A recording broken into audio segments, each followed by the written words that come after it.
లేకుండా సావగొడుతున్న రేవంత్ రెడ్డి ప్రభుత్వం ఎక్కడ? అందుకే కేసీఆర్ గారు చెప్పినారు, మీకు అన్న వస్త్రానికి పోతే ఉన్న వస్త్రం పోతుంది, ఆయన జాగ్రత్తగా ఉండండి అని చెప్పినారు. ఇన్లే మనం మా సోదరుడు ఒక ఆయన కల్వకుర్తిలో నేను సర్వేకి పంపించిన, ఇది నువ్వు వినాలి చెప్పాలన్న. ఫోన్ తర్వాత చూద్దు తీయ దిక్కుమాలిన సోషల్ మీడియా. ఒక ఆయన కల్వకుర్తిలో కేసీఆర్ గారు మీటింగ్ అవుతున్నది, మనోని సర్వే సోదరుడిని పంపించిన నేను.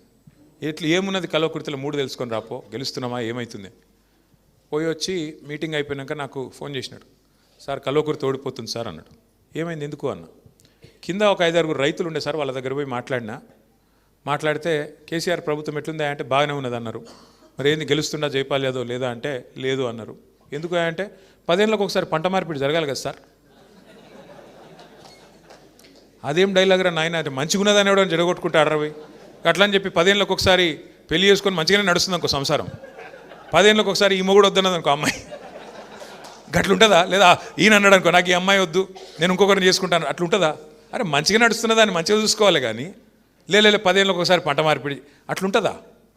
అంటే ఎక్కడో ఏమైపోయిందంటే టేకెన్ ఫర్ గ్రాంటెడ్ అంటారు చూడు, టేకెన్ ఫర్ గ్రాంటెడ్ అన్నట్టు. కరెంట్ ఎడబోతుంది మంచిగా అయిపోయింది, కేసీఆర్ రాకముందు కరెంట్ లేకుండా ఇప్పుడు కేసీఆర్ మంచిగా చేసిండు, అది పోతుందా? ఇప్పుడు మళ్ళీ ఎండాకాలం కరెంట్ కోతలు అవుతున్నాయా లేవా? నేను అవద్దని చెప్తున్నా. మళ్ళీ రేవంత్ రెడ్డి లేకపోతే ఏమంటాడంటే వీడు లేనిది ఉట్టిస్తుండు, అంత బాగున్నది సుభిక్షంగా ఉన్నది, ఈయన లేని దుకాణం పెడుతున్నాను ఆయన నన్ను తిరుగుతాడు. మళ్ళీ వాళ్ళ అత్తగారులో కరెంటు కోతలు ఉన్నాయా లేవా? గజ్జపూరిగా నాకు ఉన్నాయా? వాళ్ళ అత్తగారులో నన్ను రుణమాఫీ అయిందా? నేను అడిగిన అసెంబ్లీలో రేవంత్ రెడ్డిని, అయ్యా పోదాంపా నువ్వు ఏడుకు పోదామో చెప్పు, నువ్వు రుణమాఫీ అయిందని నువ్వు అంటున్నావు, కాలేదని నేను అంటున్నా.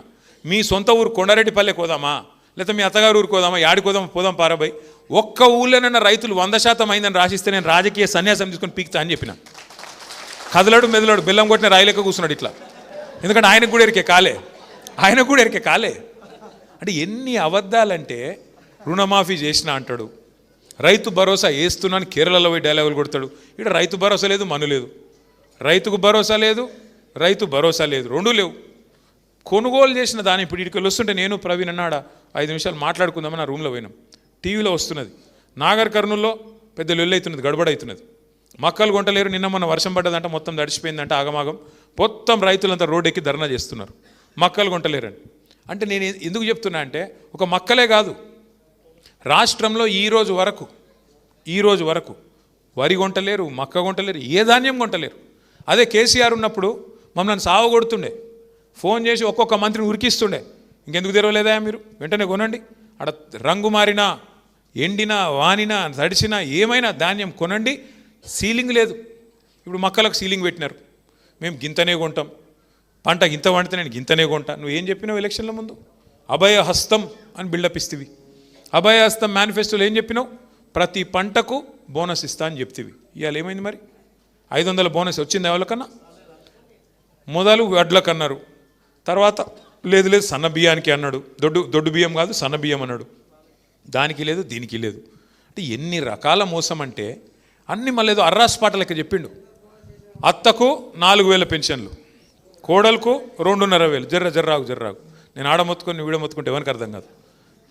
అత్తకు 4,000, కోడలకు 2,500, పిల్లలకు స్కూటీలు, కేసీఆర్ 1,00,000 ఇస్తున్నాడు, నేను తులం బంగారం ఇస్తా. అంటే అర్రాస్ పాట లెక్కనే పాడి, అసలు ఊర్లల్లో వాడతారు చూడు పాటలు, అట్లా వాడి ఆయన 2 ఇస్తే నేను 4 ఇస్తా. మరి ఏమో 2,500. ఇంకా ఇప్పుడు అడిగినాం అనుకో ఏమంటున్నాడు, కొత్త డైలాగ్ నేర్చుకున్నాడు రేవంత్ రెడ్డి. మన ఆదిలాబాద్లో మాట్లాడుతున్నాడు ముఖ్యమంత్రి, నోట్లకి వెళ్ళి రాకూడదు ఆ మాట. ఏమంటాడు? ఎంత కండలు తిరిగిన వస్తాదైనా 3 నెలలనే పిల్లలు పుట్టిస్తాడా? ఇది ముఖ్యమంత్రి నోట్లకి వెళ్ళి వచ్చిన మాట. నేను అడుగుతున్న ముఖ్యమంత్రి గారు, 3 నెలలకు పిల్లలు పుట్టరని నాకు కూడా తెలుసు, అందరికి ఎరికే, 9 నెలలకు పుడతారు. కానీ 30 నెలలకు కూడా పుట్టకపోతే నేనేమనాలా మరి?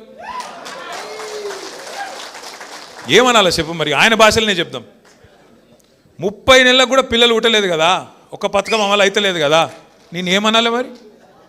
ఏమనంటే బాధపడతారు మళ్ళీ. కానీ నువ్వే చెప్తే ఎవడు చెప్పమన్నాడు నిన్ను? 3 నెలలనే ఇది చేస్తా అది చేస్తా పొడి చేస్తా అడిగిరు. పాపం విలేకరులు మర్యాదగా అడిగిరు, వాళ్ళ మర్యాద కాపాడుకున్నారు విలేకరులు. ఎలక్షన్ల ముందనే అడిగిరు, ఏమన్నారు? ఏమయ్యారు